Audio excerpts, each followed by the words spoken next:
আমরা SSC office ঘেরাও করে রেখেছি। আমরা যতক্ষণ না আমাদের জীবন জীবিকা ফিরে পাচ্ছি বা আমরা যে দাবিগুলো রেখেছিলাম যে যোগ্য অযোগ্য লিস্ট সেটা সার্টিফাই করে পাবলিশ করতে হবে এবং লিখে দিতে হবে যে সেই যোগ্য লিস্টের মধ্যে আর কোনো অযোগ্য বা টেন্টেড নেই, সেটা এসএসসি করতে পারলো না। এখানে এসে আমরা দেখলাম যে একটা ছেলে খেলা চলছে। যোগ্যদের মধ্যে থেকেও একটা অংশকে কাউন্সিলিংয়ের দোহাই দিয়ে বাদ দিতে চাইছেন। আলটিমেটলি একটা ডিভাইড অ্যান্ড রুল পলিসি, এবং সেই জায়গায় দাঁড়িয়ে ওনারা বলছেন যে আপনাদের আর স্যালারি থাকবে না, আপনাদের মানে এক প্রকার যেন টেন্টেড লিস্টেই ফেলে দেওয়া হলো।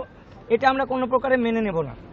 আমরা সময় দিয়েছি যে আপনারা পর্যালোচনা করুন, কথা বলুন, যোগ্য অযোগ্য লিস্ট যেটা সার্টিফাই করে দেওয়ার কথা সঠিকভাবে যারা যোগ্য তাদের একজনের নামও যেন বাদ না যায় সেটা করতে হবে।